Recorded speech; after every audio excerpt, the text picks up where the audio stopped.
أعوذ بالله من الشيطان الرجيم. بسم الله الرحمن الرحيم.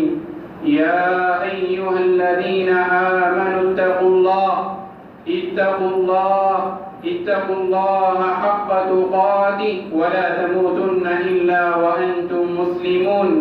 يا أيها الناس اتقوا ربكم الذي خلقكم من نفس واحدة وخلق منها زوجها وبث منهما رجالا كثيرا ونساء واتقوا الله الذي تساءلون به والأرحام إن الله كان عليكم رقيبا. يا أيها الذين آمنوا اتقوا الله وقولوا قولا سديدا يصلح لكم أعمالكم ويغفر لكم ذنوبكم ومن يطع الله ورسوله فقد فاز فوزا عظيما. وقال تعالى في موضع آخر: لن ينال الله لحومها ولا دماؤها ولكن يناله التقوى منكم. وقال تعالى في موضع آخر: ولكل أمة جعلنا منسكا ليذكروا اسم الله على ما رزقهم من بهيمة الأنعام فإلهكم إله واحد فله أسلموا وبشر المخبتين. بزرگان ملت اسلامیہ کے نوجوانوں، حاضرین مجلس، اللہ رب العالمین کا بے انتہا شکر ہے، اس کا احسان ہے، اس کے فضل و کرم سے آج عید الاضحیٰ کی یہ خوشیوں کی مسرتوں کے موقع پر ہم اور آپ اللہ تبارک و تعالیٰ کے گھر میں جمع ہوئے ہیں۔ میرے بھائیوں، یقیناً شریعت اسلامیہ میں مقررہ کردہ دو عیدیں ہیں، عید الفطر جو ہم تقریباً 3-4 ماہ پہلے بنا چکے ہیں، اور یہ دوسری عید عید الاضحیٰ ہے جسے اب ہم نے نماز عید ادا کی، اور ہم اللہ تبارک و تعالیٰ کی حمد و ثنا بیان کرتے ہیں، اور کچھ پیغامات اس حوالے سے آپ حضرات کے سامنے عید الاضحیٰ کی مناسبت سے حضرت ابراہیم خلیل اللہ علیہ السلام کی حیات طیبہ، آپ کی زندگی کے حوالے سے بس 10 سے 5 منٹ میں آپ حضرات کے سامنے رکھنے کی کوشش کروں گا۔ حاضرین مجلس، اللہ تبارک و تعالیٰ نے قرآن مجید میں ارشاد فرمایا: وَلِكُلِّ أُمَّةٍ جَعَلْنَا مَنسَكًا لِيَذْكُرُوا اسْمَ اللَّهِ عَلَى مَا رَزَقَهُم مِّن بَهِيمَةِ الْأَنْعَامِ۔ ہم نے ہر امت میں قربانی کے طریقے کو مقرر کیا تاکہ وہ لوگ اپنے پالتو جانوروں پر اللہ تبارک و تعالیٰ کا نام لے کر انہیں ذبح کریں۔ قربانی کس چیز کا پیغام دیتی ہے، قربانی کس چیز کا سبق دیتی ہے، اس لیے فوراً کہا فَإِلَٰهُكُمْ إِلَٰهٌ وَاحِدٌ۔ قربانی ایک اللہ وحدہ لا شریک کی حمد و ثنا، ایک اللہ وحدہ لا شریک لہو کی عبادت، ایک اللہ وحدہ لا شریک کی تسبیح و تحلیل، اسی کی بڑائی بیان کرنے کی سبق دیتا ہے، وہی پیغام دیتا ہے۔ جو تکبیرات ہم عید الاضحیٰ کی مناسبت سے اور عید الفطر کی مناسبت سے، عیدین کی مناسبت سے جو تکبیرات ہم اور آپ بلند کرتے ہیں، اس پہ سب سے پہلا پیغام، سب سے پہلا درس یہ ہے کہ اگر کس کی حمد و ثنا بیان کی جائے وہ اللہ ہے۔ بھائیو، ہم کہتے ہیں اللہ اکبر لا الہ الا اللہ واللہ اکبر وللہ الحمد، اللہ اکبر کبیرا والحمد للہ کثیرا وسبحان اللہ بکرۃ واصیلا۔ جب ہم یہ الفاظ بیان کرتے ہیں، یہاں پر ہماری انانیت کچلی جاتی ہے، ہمارا کبر و غرور کچلا جاتا ہے، اور ہم اللہ تبارک و تعالیٰ کی حمد و ثنا بیان کرتے ہیں اور کہتے ہیں اے اللہ تو ہی سب سے بڑا ہے، تو ہی بڑا ہے، لا الہ الا اللہ، تیرا کوئی شریک نہیں، تیرا کوئی معبود نہیں، تو ہی سب سے بڑا ہے۔ ہماری یہاں پر انانیت، ہمارا غرور، ہمارا تکبر اللہ تبارک و تعالیٰ کے سامنے کچلا جاتا ہے۔ حاضرین مجلس یہ بات یاد رکھیں، قربانی انسان کو جو سب سے پہلا پیغام دیتی ہے وہ توحید کا پیغام ہے۔ اس دنیا کے اندر انسان کو اگر عبادت کرنی چاہیے صرف اور صرف ایک اللہ کی عبادت ہونی چاہیے۔ وَمَا خَلَقْتُ الْجِنَّ وَالْإِنسَ إِلَّا لِيَعْبُدُونَ، اللہ تبارک و تعالیٰ نے میری اور آپ کی تخلیق کی، انسانوں کو جنوں کو پیدا کیا إِلَّا لِيَعْبُدُونَ، تاکہ وہ اللہ تبارک و تعالیٰ کی عبادت کریں۔ اگر میں اور آپ اس دنیا کے اندر آ کر اللہ تبارک و تعالیٰ کے ساتھ کسی کو شریک کریں، اللہ نے اپنا قانون بیان کیا، إِنَّ اللَّهَ لَا يَغْفِرُ أَن يُشْرَكَ بِهِ وَيَغْفِرُ مَا دُونَ ذَلِكَ لِمَن يَشَاءُ، اگر تم شرک کرو گے، میں نے تم کو پیدا کیا، اس دنیا کے اندر بسایا، رچایا، زندگی دی، تم کو اتنا انسان بنایا، ایک اشرف المخلوقات بنایا، اس دنیا کے اندر آ کر اگر تم کسی کے ساتھ شریک کرو گے، مجھے کسی کا شریک ٹھہراؤ گے، نہ میں اسے بخشوں گا، نہ میں تمہیں معاف کروں گا۔ لا يغفر ان يشرك به ويغفر ما دون ذلك لمن يشاء ومن يشرك بالله فقد ضل ضلالا بعيدا۔ میرے بھائیو، شرک یہ بہت بڑی گمراہی ہے، شرک بہت بڑا گناہ ہے۔ اللہ تبارک و تعالیٰ کبھی شرک کرنے والے کو معاف نہیں کرے گا۔ قربانی سب سے پہلا پیغام مجھ کو اور آپ کو توحید کا دیتی ہے۔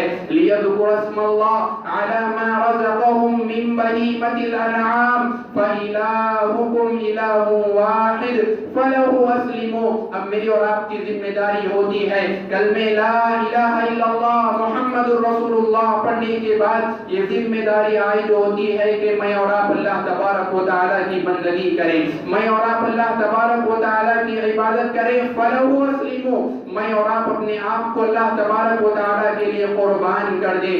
وَبَشِّرِ الْمُخْبِتِينَ، اور قربانی کس چیز کا پیغام دیتی ہے؟ اللہ نے کہا قربانی عاجزی و انکساری تواضع کا پیغام دیتی ہے، سبق دیتی ہے۔ اسی لیے اللہ نے آگے کہا الذین اذا ذکر اللہ، اے نبی آپ انہیں خوشخبریاں سنا دیجیے، انہیں بشارتیں سنا دیجیے جو اللہ کے دربار میں، اللہ کے سامنے، اللہ کے حضور میں عاجزی اختیار کرتے ہیں، اللہ تبارک و تعالیٰ نے انہیں بڑا انعام نوازا ہے۔ میرے بھائیو، قربانی کا سب سے پہلا پیغام توحید ہے۔ قربانی دوسرا کیا پیغام دیتی ہے؟ اللہ تبارک و تعالیٰ نے کہا لن ینال اللہ لحومها ولا دماؤها ولكن يناله التقوى منكم، قربانی مجھ سے اور آپ سے اور ہم سب سے تقوی کا، اللہ تبارک و تعالیٰ کا خشیت، اللہ تبارک و تعالیٰ کے ڈر کا مطالبہ کرتی ہے کہ میں اور آپ اپنے دلوں کے اندر اللہ تبارک و تعالیٰ کے ڈر کو پیدا کریں۔ میرے بھائیو، اللہ تبارک و تعالیٰ کو نہ ہی ہمارا گوشت پہنچتا ہے،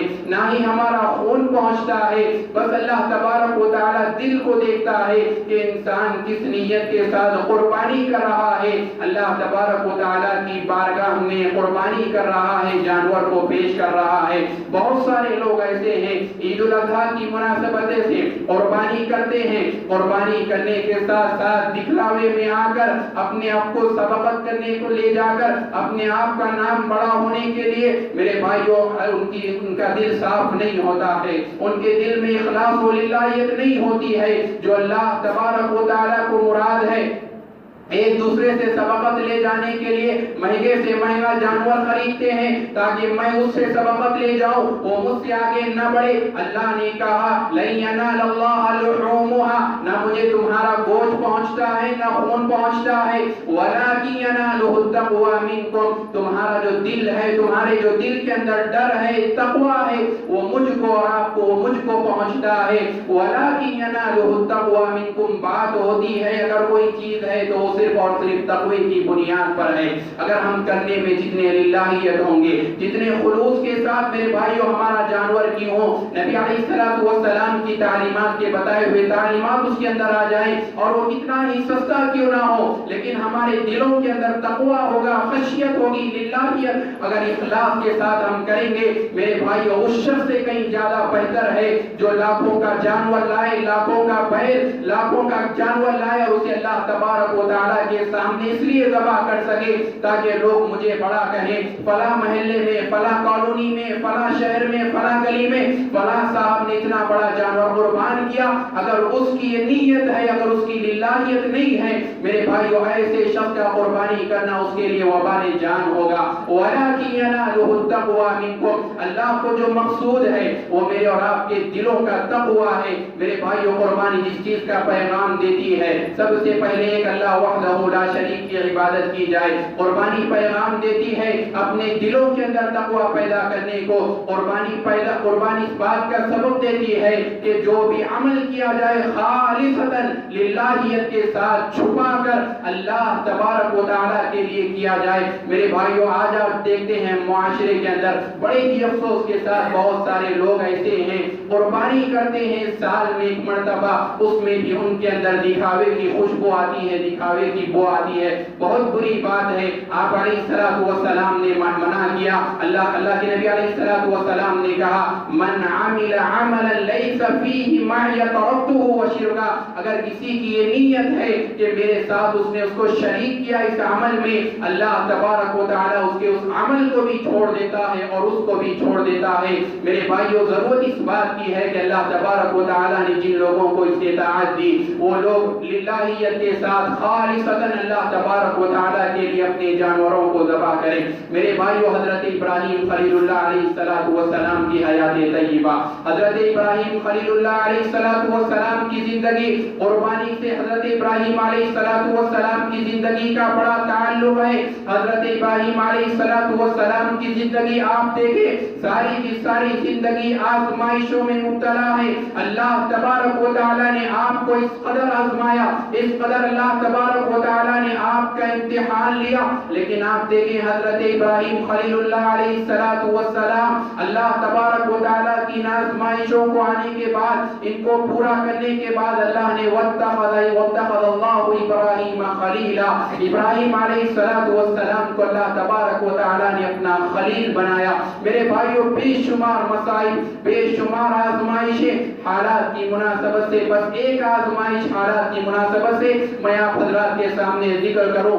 آپ دیکھیں ابراہیم علیہ السلام کی زندگی، اللہ تبارک و تعالیٰ نے دو بیویاں عطا کی، 70-80 سال کی عمر سے 70-80 سال کی عمر تک ایک بھی اولاد نہیں ہوئی۔ جب ایک اولاد ہوتی ہے اللہ تبارک و تعالیٰ کا حکم آتا ہے جاؤ اس بچے کو اور اپنی بیوی کو مکہ میں ویران وادی میں، نہ پینے کے لیے پانی ہے، نہ کھانے کے لیے کوئی درخت ہے، نہ کسی چیز کی کوئی مہیا ہے، کوئی غذا ہے، اللہ کا حکم تھا جاؤ اپنے بیٹوں کو چھوڑاؤ۔ میرے بھائیوں کتنی مدتوں کے بعد، کتنی لمحوں کے بعد، کتنی منتوں کے بعد وہ ایک بیٹا پہلا فرزند ملا تھا، اللہ کا حکم ہوا جاؤ اسے ویران وادی میں چھوڑاؤ۔ حضرت ابراہیم خلیل اللہ علیہ السلام کو دیکھے اپنی بیوی ہاجر اور اسی طرح سے اپنے بیٹے خلیل، اپنے بیٹے اسماعیل کو لیتے ہیں اور اسے ویران وادی میں چھوڑ جاتے ہیں۔ حضرت ہاجرہ کہتی ہیں اے آقا کہاں چھوڑے جا رہے ہو، نہ کھانے کے لیے کوئی کھانا ہے، نہ پینے کے لیے کوئی چیز ہے،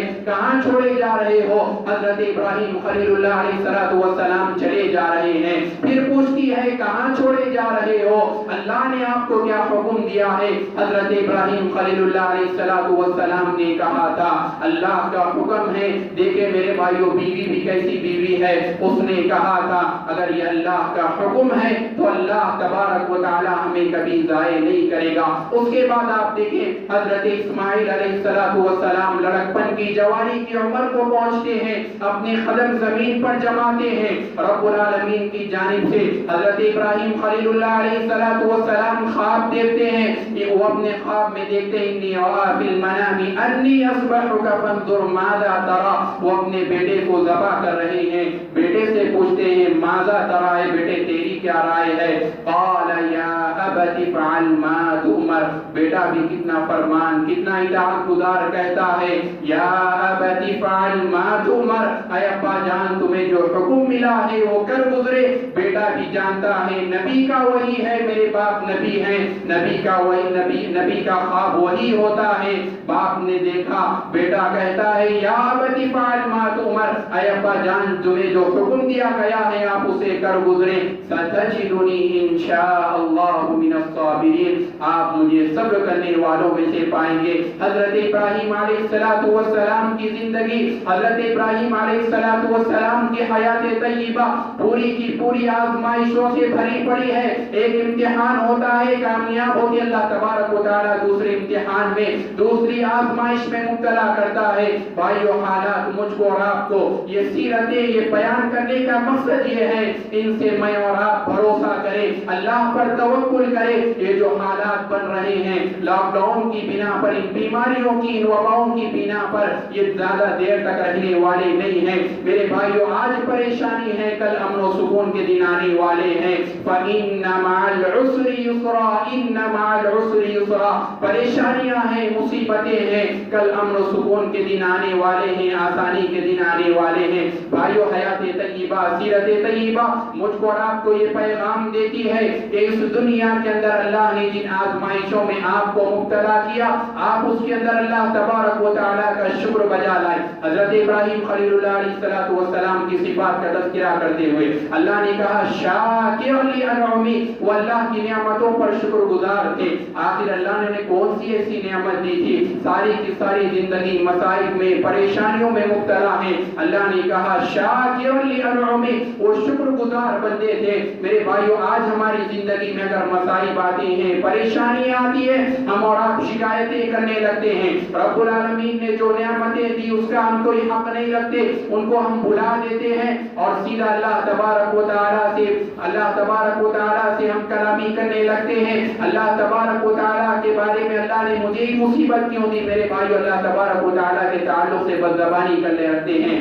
حضرت ابراہیم خلیل اللہ علیہ السلام کی زندگی مجھ کو اور آپ کو یہ پیغام دیتی ہے، آج مصیبتیں ہیں، تم ان مصیبتوں کو عبادات بناؤ، ان پر صبر کرو، اللہ تبارک و تعالیٰ تم کو اچھے دن دکھائے گا۔ میرے بھائیو، آج پریشانیاں ہیں، ہم میں کا ہر شخص پریشان ہے، چاہے وہ کاروبار کے تعلق سے ہو، تعلیم کے تعلق سے ہو، کسی بھی تعلق سے ہو، سماجی معاشری اصلاح کے تعلق سے ہو، ہم میں کے بہت سارے لوگ ایسے ہیں جو پریشان ہیں، آزمائشوں میں مبتلا ہیں۔ لیکن یہ بات یاد رکھیں، اللہ کا قانون یاد رکھیں، فَإِنَّ مَعَ الْعُسْرِ يُسْرًا، إِنَّ مَعَ الْعُسْرِ يُسْرًا۔ میرے بھائیو، بہرحال یہ چند باتیں تھی میرے بھائیو عید الاضحیٰ کی مناسبت سے۔ اب اللہ تبارک و تعالیٰ نے جن لوگوں کو استطاعت دی وہ اپنے گھروں کو جا کر اللہ تبارک و تعالیٰ نے 3-4 دن ایام دیے، ان ایام کے اندر انسان اپنے جانوروں کو اللہ تبارک و تعالیٰ کی راہ میں اللہ تبارک و تعالیٰ کے لیے قربان کر سکتا ہے۔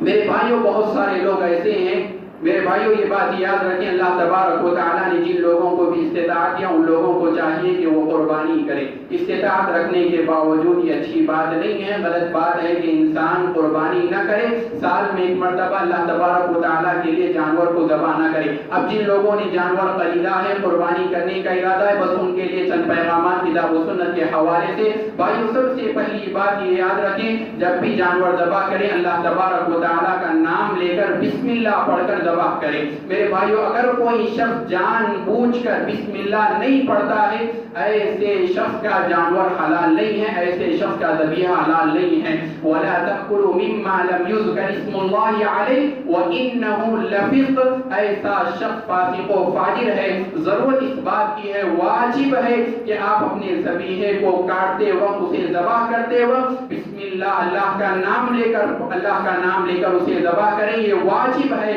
اور جس کی جانب سے کیا جا رہا ہے اللہم تقبل منی فلان و فلان، یہ کہنا یہ مستحب ہے، پیارے نبی علیہ السلام کہا کرتے تھے۔ میرے بھائیو، جانور ہی ہے، لیکن شریعت اسلامیہ مجھ کو اور آپ کو یہ تعلیم دیتی ہے کہ جانور کو جب ذبح کرو تو اچھی طرح سے ذبح کرو۔ ذبح کرنے سے پہلے اپنے چاقوؤں کو، اس کے آلات کو اچھی طرح سے تیز کر لیا کرو۔ میرے بھائیو، شریعت اسلامیہ بڑی ہی پاکیزہ تعلیم ہے، وہ مجھ کو اور آپ کو یہ پیغام دیتی ہے فَإِذَا قَتَلْتُمْ فَأَحْسِنُوا الْقِتْلَ وَإِذَا ذَبَحْتُمْ فَأَحْسِنُوا الذِّبْحَ۔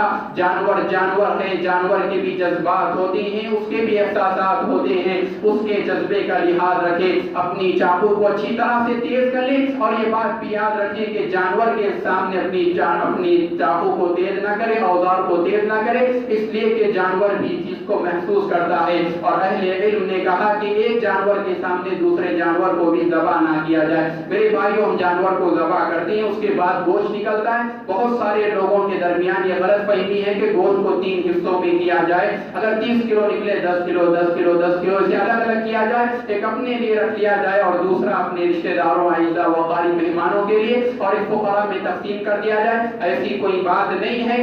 آپ چاہے تو اسے پورا کا پورا صدقہ و خیرات کر سکتے ہیں، آپ بھی کھائیں، اپنے رشتہ داروں کو بھی کھلائیں. یہ نہیں ہے کہ آپ کے پاس 30 کلو نکلا 40 کلو نکلا آپ اس کا پورا برابر کا برابر نکالیں. بہت سارے لوگوں میں یہ غلط فہمیاں پائی جاتی ہیں کہ جتنا نکلا ہے پورا کا پورا نکالنا چاہیے. اپنے لیے 15 کلو، اپنے اعزاء و اقارب کے لیے 15 کلو، بانٹنے کے لیے 15 کلو. ایسی کوئی بات نہیں ہے. اللہ نے کہا فَكُلُوا مِنْهَا وَأَطْعِمُوا الْقَانِعَ وَالْمُعْتَرَ. خود بھی کھائیں، آپ جتنا کھانا چاہتے ہیں کھائیں.